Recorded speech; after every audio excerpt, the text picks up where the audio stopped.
Our guest is with us. Our guest is here. Yes. Ambassador Zaha Indimuli, Diana, Lucy. Aye. City. Too many names.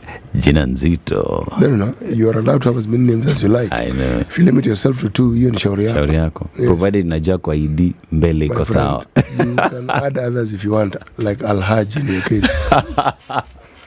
Welcome to the Situation Room, Lucy. And we want to talk about National Advocacy Lead and Femicide KE movement. It is a situation we saw the 16 days of activism just get observed across the globe, and also what happened in the country. But before we get into that conversation, City, we welcome her the way we do it.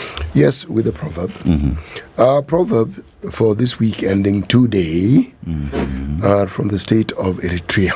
Eritrea is in the Horn of Africa. Yeah.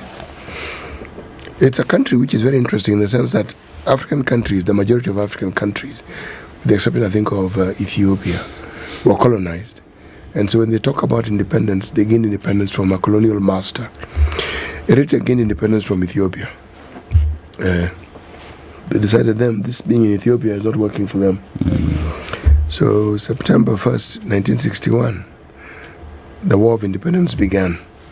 And in 1991, 24th May is when they were de facto state, de jure in 24th May 1993. So as you can say, just the other day here. Now the proverb, if you hear a mad man talking, wait for a minute and you will soon hear what makes people think he is mad.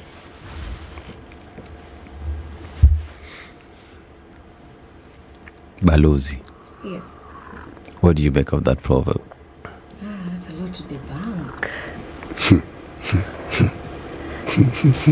Good example is this country right now. Please go forth and explain.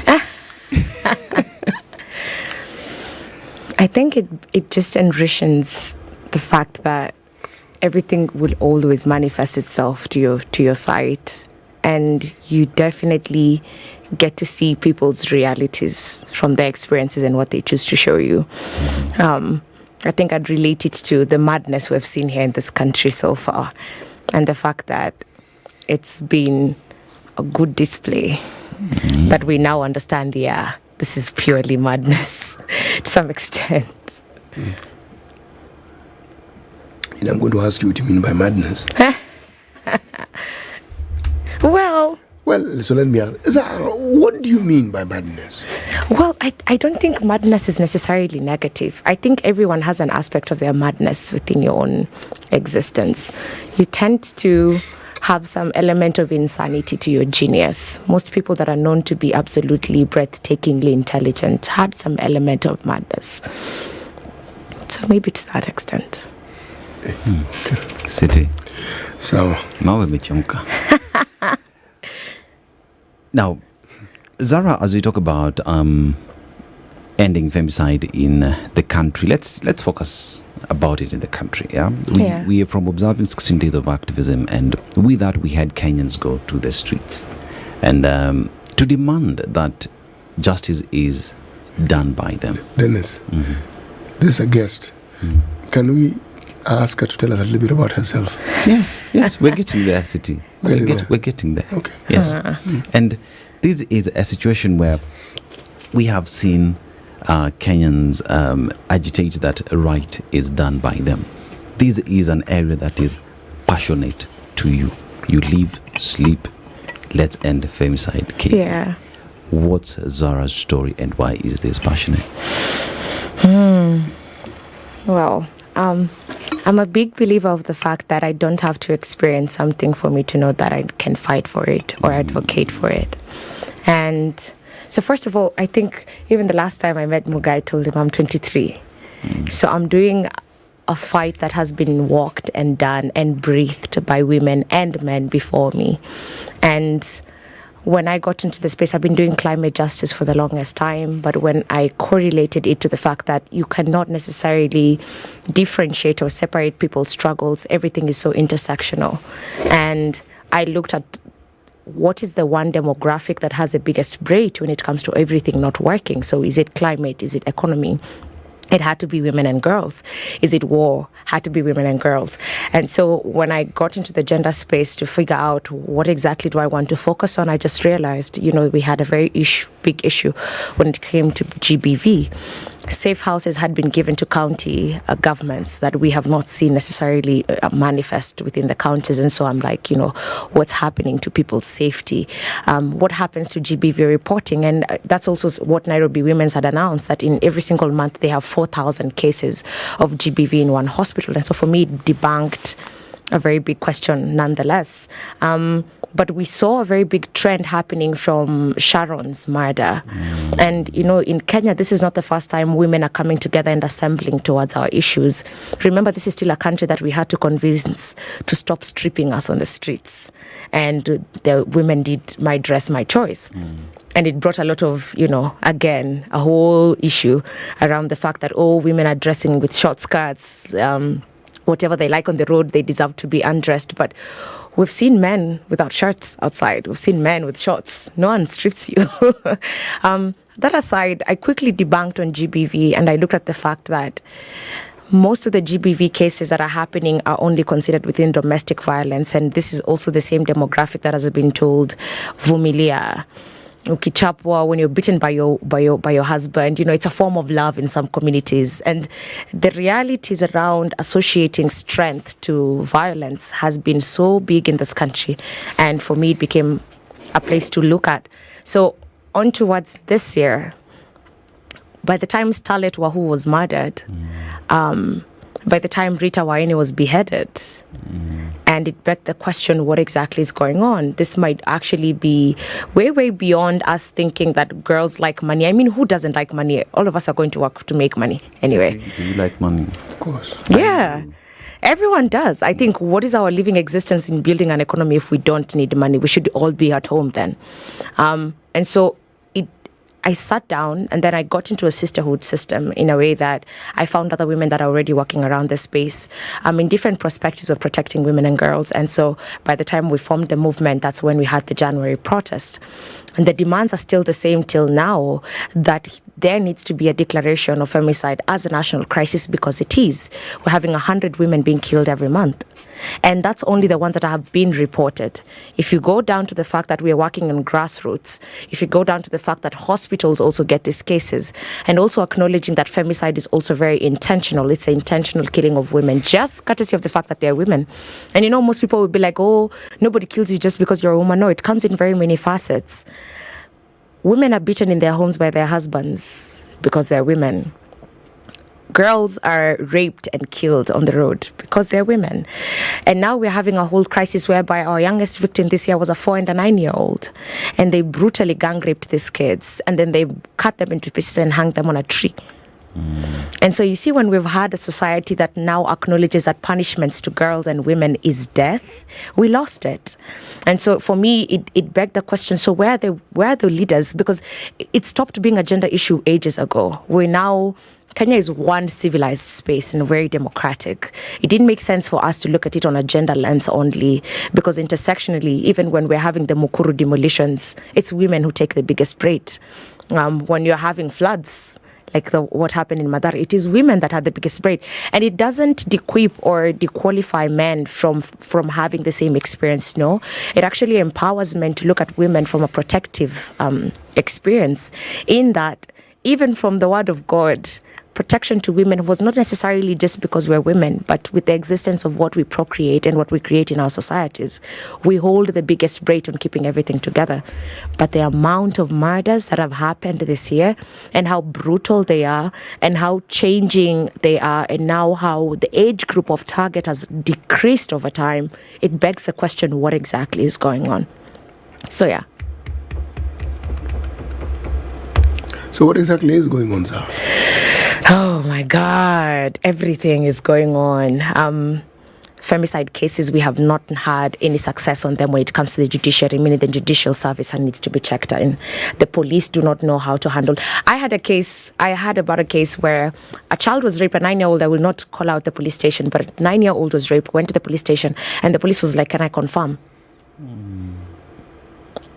So the dehumanization of GBV cases generally just fronts the fact that justice never gets served in the first place. I would have assumed that when such a case is reported, the first port of call is to go to hospital. Yes.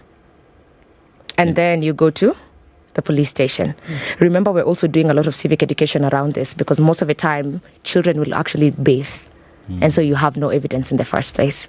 And again, the UN Women released a data saying that the most scariest place and the most unsafe place for women to be right now is at home. And so you see even the rape cases that are happening right now, children are being raped and murdered and whatever by people inside their household.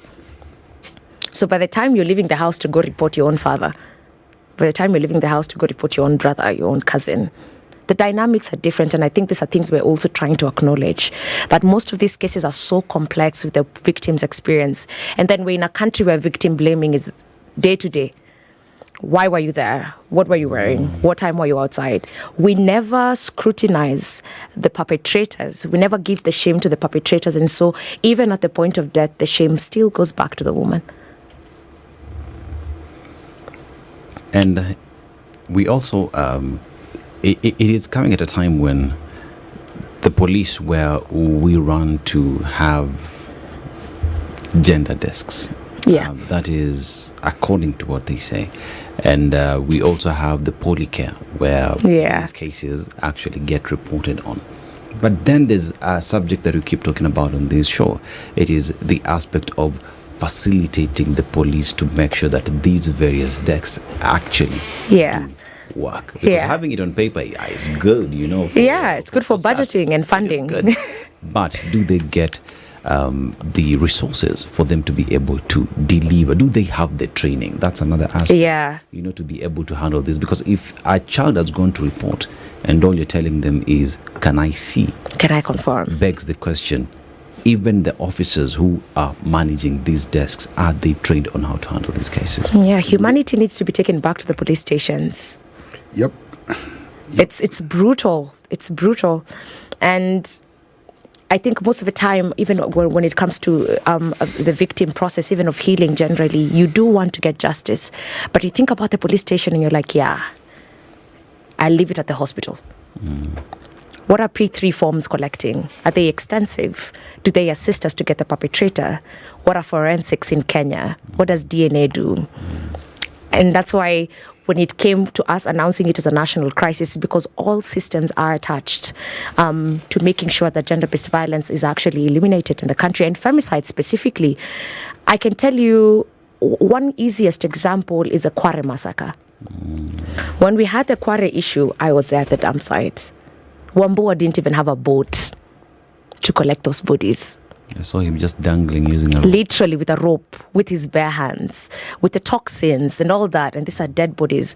And when we went for the postmortems, you could see these are women that had been chopped up and packed up.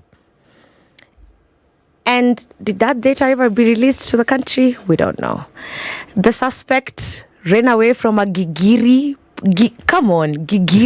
police station. You see now, so the question becomes, so as women, where do we go? You're unsafe at home. You're supposed to be scared about the men who are living around you in your own house. You're supposed to be scared about the men who are outside as strangers. You're supposed to be scared of perpetrators that are targeting you. And that's why we keep saying, when we say all men need to be accountable, it's not like all men are perpetrators.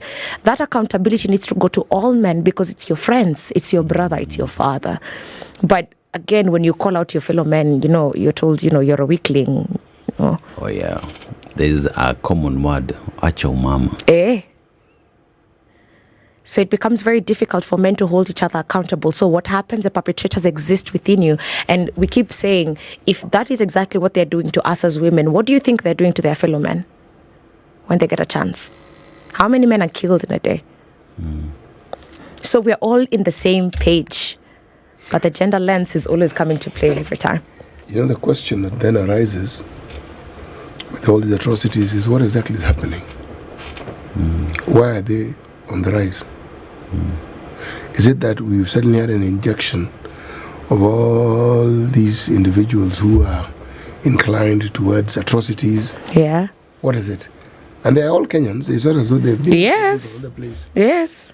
And what have these people been doing before they embarked on this new career? Because when you find someone killing more than one person, then clearly that person has intentions of killing other people. Yeah. So what is it that is bringing this about? When we spoke about the issue of the mental health of the country, the let's call it Working Party or Commission that was chaired by one Dr. Frank Njenga, when they did their work, the report was fairly comprehensive. And they did declare that we actually have, this is me paraphrasing, a very serious mental health problem. Yeah. And all these things manifest. Yeah. A country where young women are killed and then chopped, someone beheaded. Hey. Burnt in acid, the Isli case. Yes. Aye. Skinning. I mean, what are we talking about here? And you see, City, if we talk about the Quarry case, it was just a few hundred meters, from the police station. In an open dump site.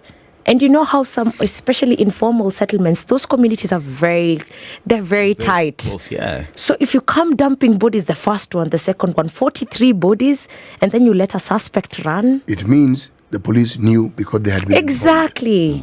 Exactly. Somebody goes and says, look, there's something odd happening here. And then accountability in police reforms. Why? We just do transfers. Secondly, those victims, were they ever identified? Do you even know?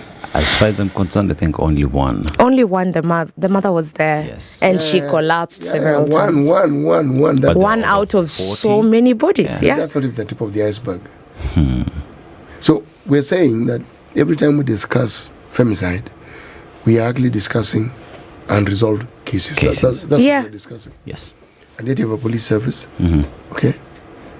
We have a government that would like us to believe that they are actually in charge. And they care. But we have no gender CS, mind you. No, we don't. We don't. City. Want us to take a break? Zara, let's take a short commercial break. When we come back, let's talk back to our conversation. Chetunkuita balozi. Yeah, we're having a discussion on femicide. We've looked at, we have institutions that do not work.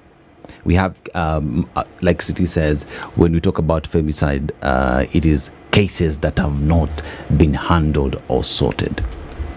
So which way? What do we do? Where do we run to? Who do we go to say, oh, this needs to be addressed? Oh my, we tried.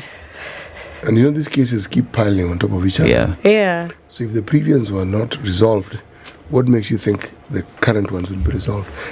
As we were going on to the break, there's something you mentioned about people going home, Zara, and women who probably have lost husbands and going to claim their land.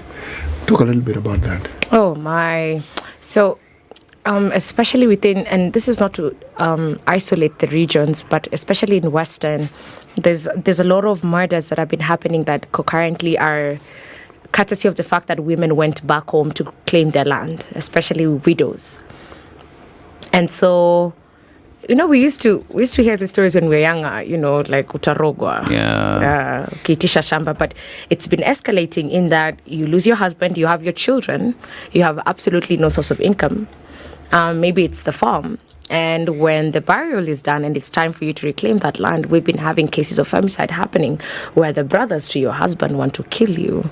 They don't want, they kill you and frustrate the hell out of your children. Actually, the youngest victim that I was talking about, that was a case because they punished the mother for that. So that's how they killed the daughters, to punish the mother for... They killed the daughters? Yes. To punish the mother for asking for land. And you see... That is rightfully hers. Yeah. That is rightfully hers and her children's. And now you see in spaces where also things like wills are not written and stuff like that, you can't go to court. There's no system that actually supports it. But we've been having a lot of femicide cases around the same. Or houses, inheritance. So, and I think that's why femicide cannot be isolated as an actual issue on death. It's so categorical. You take someone to court, you're murdered the next day. You go to hospital, you find out you're pregnant, you go back home, you tell your husband you're killed. It's like, I'm not ready for a child. And so it's, where is this anger projection coming from? Why don't we want to resolve things more peacefully? Why do we think that punishment for women is murder? But that has been the norm. And actually, Muga, it's not like these cases are just escalating. They've been happening. It's just that we prioritize to actually bring them up to light right now. And social media has been doing a very good job with us right now. You know, you say that they've always been there and they're not escalating. It's just that now people are more aware of it. Yes. Much more aware. And you see, it got to a point when I was explaining to Kenyans, again, most even of the mobilization work that we're doing on our movement for our own safety, because everything is rendered, political. I mean, you saw how the police handled us during the 16 days of activism. I was slam-bodied for absolutely... That was you? That was me, unfortunately. Oh, no. How sad. Yeah, but I'm okay now. Pole. Santi. That's the war of every day.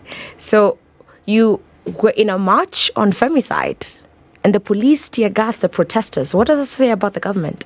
Are you pro-Femicide? And since the police officers don't leave the police station by themselves, there's a rank chain of command that comes to you being told, destabilize that protest. Go and tear gas these people. Yes. They misbehaving. The OCS, the OCPD, that chunk of command, you consciously told yourself that's a Femicide protest. Okay, go ahead and tear gas them. You see, the right to demonstrate in this country is enshrined in the Constitution. Yeah. And this thing of you need to notify us and... In fact, the only thing we're supposed to do is a notification. We did the due diligence of even waiting for a responding letter. And by the way, notification doesn't mean requesting. Requesting. It's not a request. It's informing you. Yes. And it can even be done online. Yeah. But we did all that. Tell me why of all the 24 counties that we had a protest, including Turkana, Nairobi specifically was violent. Nairobi is the epicenter. Okay? Anything that happens in Nairobi, it will be symptomatic of the entire country. Yeah. Trickle-down effect. The focus is on Nairobi. Nairobi. If you remember the 25th of June event that is etched in our memory, Oh my. Nairobi. It spread. The other day I was in an Uber, and the Uber driver was telling me something very interesting about, he was praising Gen Zs and talking about how it is the Gen Zs in his neck of the woods, how they told them about, they brought documentation to show how the government had presented their report on roads that have been finished. He said, meaning completed, not finished. Finished means they took it away with them. No. Yeah. Roads that have been completed. He said, my friend, that road is impassable. Then went to all manner of developments that, according to reports, were completed. He said, nothing. Nothing. So what this person was telling me was, this Gen Z thing, I think most people don't understand. They were not just making noise. They had reason for saying what they were saying. And they were telling you, there's this problem, there is this, and there is this. Did you see the Grammy thing that we're paying 500 million? Gen Zs went and took that 500 million and did a whole analysis of what that money could do. But me, that Grammy thing, since you brought it up, let me just understand. Was that a hoax? What was on earth was it? That thing was actually said by, what's it, Dennis Itu? Yeah. 500 million. And it was sent. It was said.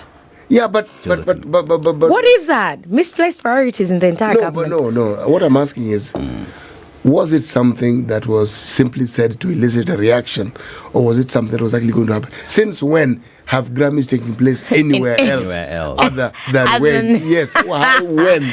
But you see, this is coming at the backdrop of the fact that the current president was invited to the US, so it was assumed that these are some of the conversations that he was having. Even as we are gullible, for heaven's sake. Yeah, even as we could get invites, but oh my God. No, even as we are gullible. I mean, surely. But City, it's because on the very same weekend, Rwanda was hosting the F1 but again, read what the F1 story was about. Exactly. It wasn't as though Formula 1, as we know it, is coming to Rwanda. No, that was not it. Plus, doesn't Rwanda do its job to actually get these things, including AFCON, I think? They do. Yeah. Look at here, Nairobi is a dump site. So even if you're having tourists coming here for like F1, if anything. What tourists, first of all? Exactly. The president yesterday, the other day, was just celebrating Tanzania the way the economy has overtaken Kenya in terms. They were talking a long time ago. Ages. And he was like, I actually congratulate Tanzania. But that is a good thing. I actually thought it was a good thing for him to congratulate our neighbors. But you see, if you knew the details, those fellows have gotten to a point where they are at the takeoff stage in economic terms. Thank you. Their railway goes somewhere. Exactly. Not duka moja. Oh my. When you talk about the exploration, it goes somewhere. When you talk about the Julius Nyerere hydroelectric dam, it's for a purpose. Because there are those who argue, but they already have sufficient electricity. What do they need it for? They're industrializing. Thank you. And you need electricity to industrialize. Yeah. And all this while we are sitting and talking. Do you hear them talking about what they're doing? No, they do it. They do it. Have you checked their latest airport, the new airport? Yo. Well, I'm actually very familiar with what happens in Tanzania because for the longest time, Kenyans still want to believe that we are way ahead of them economically. We're not. We are not. Simple truth, we're actually not. We have a lot of rhetoric here. Yeah. A lot of talking. But let me go back to this topic of femicide. That digression was good because actually, for me it was necessary. It actually gets to my mind and I get overwhelmed. Yeah. We have a situation where we can see the very fabric of society crumbling before our very eyes. Yes. What do you think happens when 9-year-olds, 5-year-olds are getting molested? Something is really very wrong. Yeah.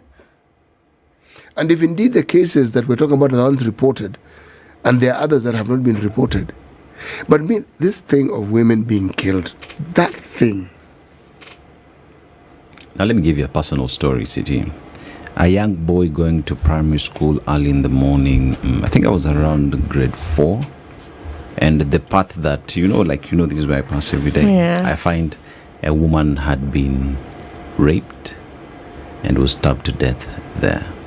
I could take you to the very same spot. What class were you in? 4, standard 4. Oh my. I still remember Grade her 4. face. That is not a pleasant thing. I still remember her face. Yeah. And the blood was etched on that specific spot for a few weeks. So when we talk about matters to do with femicide, it's real. It is real, City. It doesn't get any real than that. And was that case handled? I should go back to find out. You'll be shocked. Given what I've heard when I first heard you speak and what I'm hearing now, I really wouldn't be shocked. What shocks me is what ought to be done and isn't being done. Yes. That now for me is a shock. Have we been so insensitivized that where people just take this as news? People being killed, that isn't news. Every day, I think you see on the news is a femicide case. Let me share the one case we got justice, and then, oh my God. So Lucy Jambi, the former wife to the former MC of Riruta, and we were handling this case as a movement, and together with so many other partners at Kiambu Law Courts. And I'm very grateful to Wamushomba. Actually, she's been very supportive within this work. I don't know about the rest, but so for Lucy Jambi's murder, they picked her up from, I think, Nyayo Estate, drove her through Ayakiwe. Remember their cameras, right? The former MCA of Riruta had planned to get 2 liters of sulfuric acid specifically to just scar her face, because he was like, if you think you can't be with me, you're not going to be with anyone else. By the time that murder was happening, they drenched 2 liters of sulfuric acid for her to drink. They did what? Yes. They made her drink 2 liters of sulfuric acid. She was already dead. She didn't die that day. Can you imagine? She was left in a coffee plantation somewhere in Kiambu Road. She had a very serious constitution. So it's Buddha guys who picked her up, took her to hospital. And through the small testimonies she had done in hospital, that's exactly how we could correlate to this guy. Mind you, they have a son. And that's a husband. Is this guy in jail? He only got 30 years. What would you have preferred? Life? I don't think these are people who need to be So institutionalized back to the society, honestly. What are you doing back the society after 30 What would you do years? after that? Someone's dead. I think especially when it comes to sexual abuse, just GPV in general and femicide, I think I'd calculate the amount of trauma that person has to deal with. Those are the same exact years you're supposed to be serving, if it was up to me. So if someone's dead, you go for life. We no longer have a death sentence in this country. I know. So you can imagine what happens. The same people come back. And what do they do when they get back? They come to revenge. Because even when the MCA was being sentenced, when he was walking out, he called us all manners of names. And told us, when I come, I will kill all of you. And we're in court. And what I find even shocking is not what he said. People elected this person to Yes. Oh, yeah. But that's why even in the 13 demands that we had in January, we told the government, look at the perpetrators inside the government first. Sharon was killed by who?